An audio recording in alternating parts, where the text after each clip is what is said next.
Prost. Prost.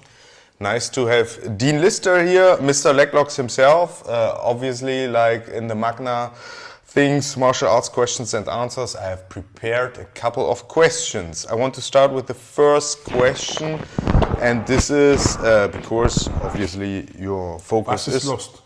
Leglocks is like how to start leg attacks.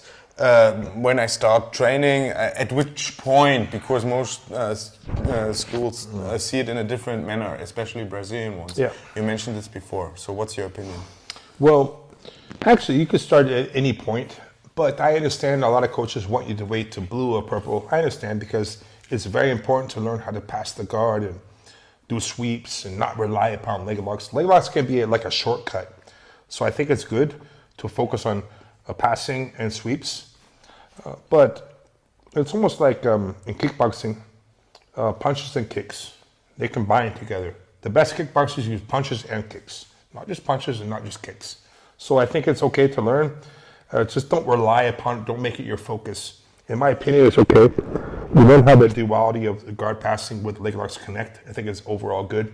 So in my opinion, it's okay as long as you don't focus only on leg locks. Very good. And the next question is quite opposite, because where chances are always problems. So what do you see as common problems according to training leg locks? Well, it could be that people are afraid of leg locks because they're dangerous. It could be this case.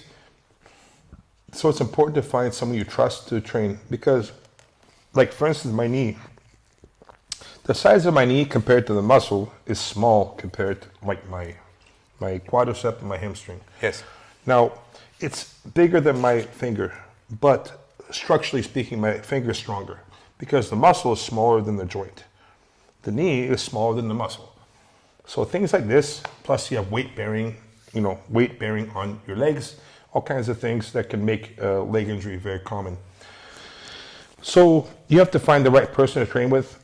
You also have to realize sometimes as soon as you feel pain, you should tap, because you don't want to be walking with crutches for 3 or 4 months, or get surgery. If you hurt your elbow, it's going to suck, but you don't need crutches. Now, your shoulder's different, okay? Your neck is different. Neck and spine is the worst. But your legs are, of course, very important. So I think it's the most important thing is to find someone you trust. If you create something that's dangerous, but you do it responsibly, with training and with the right people, it's not so dangerous. Anything, if it's dangerous, it depends how you do it and who you train with.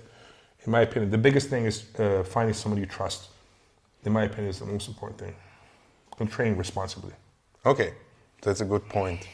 Also, I don't want to focus only on leg locks, because obviously grappling is not only about leg locks. As some people might know, it's long ago, but you were an active UFC fighter, and I want to know how to get good in grappling, MMA, like fast. Usually people tend to be good fast. Yeah. What do I need to do? Well, it's said I'm sure there's more than 3, but there's 3 main types of learners. There's visual learners, there's audio learners, and there's what we call tactile or kinesthetic learners, touch. I'm gifted with touch, meaning I learn from touching, Makes sense?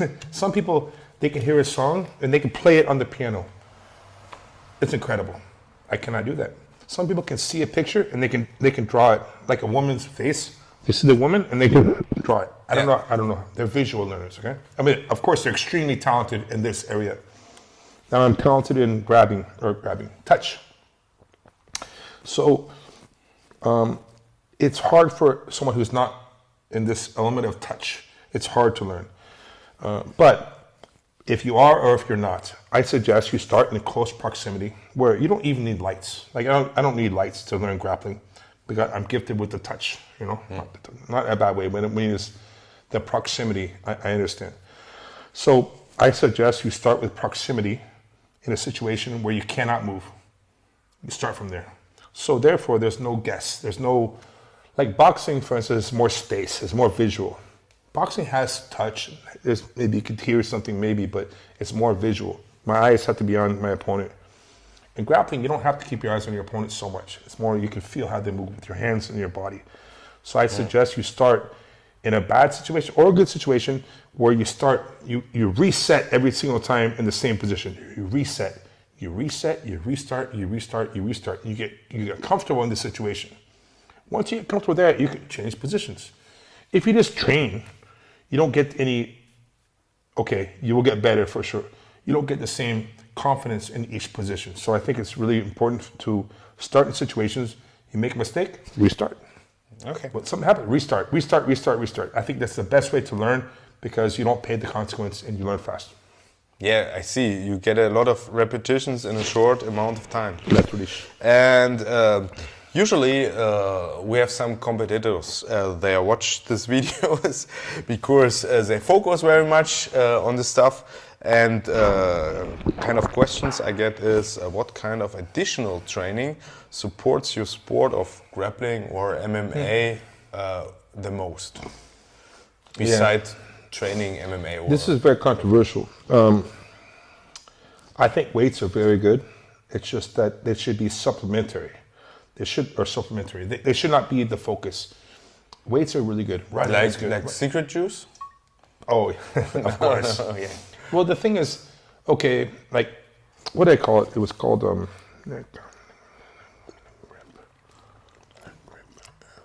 I had a whole acronym for, it was neck, grip, abs. Okay, you can overtrain your grip, but not normally. Your grip, your neck, your abs, flexibility. It was called, I'll think about it in a second. Flexibility, and there's one more thing. There's certain things you have to focus on because if you have strong pectoral muscles, that's good, but you want to have strong hands, you want to have strong neck, you want to have strong abdominals, you want to be flexible. Like things like that. Boulder sport? Well, the thing is, this is extra. If you lift weights, it's not bad, it's good, but if you focus all your time on weights, imagine this, okay? If you do a Stairmaster, you can get in shape by doing Stairmaster, right? You know Stairmaster? Yeah, I know. How about you climb a mountain, though? You climb a mountain, it's even better, and you have a skill. So if you do weights, it's like, in my opinion, it's better than Stairmaster. What I mean is you just move it, okay? In weights, I do this. My opponent does this, though. It's not always this. So this is okay, but sometimes my opponent's here. So sometimes it doesn't work the same. That's why you find some guys who are very strong in weights, but they can't grapple very well. They can't. They can't punch either very well.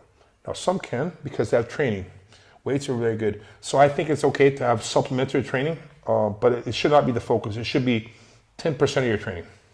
Okay, very good.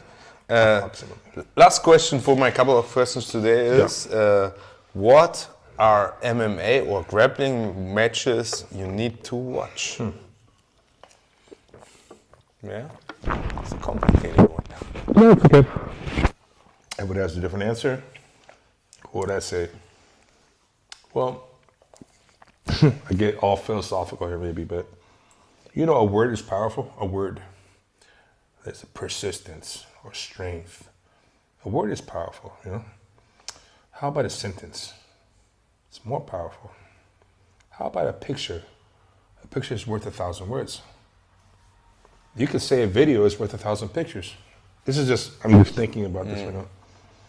But a hero is worth 1,000 videos or, much more. So I think everyone should find someone they want to emulate, someone they want to copy. Yeah, copy. What's wrong with that? Someone like George St. Pierre, Fedor, Anderson Silva, Roger Gracie, Marcelo Garcia, anyone. I think everyone should find someone they look up to for whatever reason. Like I always loved Mike Tyson. I love Joe Frazier. I love Alexander Karenin from Russia. Man, come on. I would look at these guys. How would they walk? How would they look at the opponent? What would they do?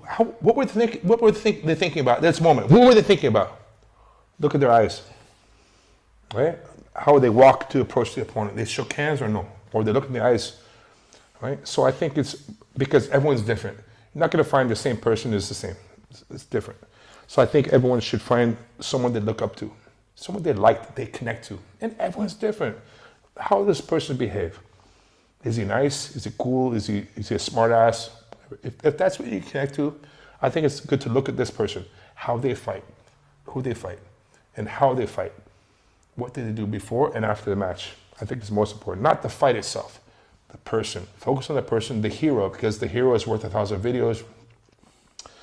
Videos worth 1,000 pictures, and pictures worth 1,000 sentences, and a sentence is worth 1,000 words, and a word is worth 1,000 letters, or whatever. Okay, yeah, roughly, not 1,000.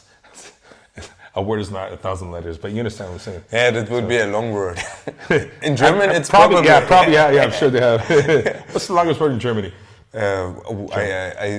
You can construct words. They are like 3 lines long, no problem. Yeah, but I have to think about it. In Russian, I would say something like "Dostoprimechательnosti." Verrückt. You speak Russian? Yeah, a bit. I had this in school for a couple of years. Yeah, man. I speak a little Croatian. I could. Okay. Right. We get off topic. I'd like to say thank you and Prost and for. Yeah. Great to be here in Germany. All good people here. I love good energy around. Everyone here it's awesome. And I hope to come back next time, okay? See you. If any questions are occurring, just write them in the comments. Have fun.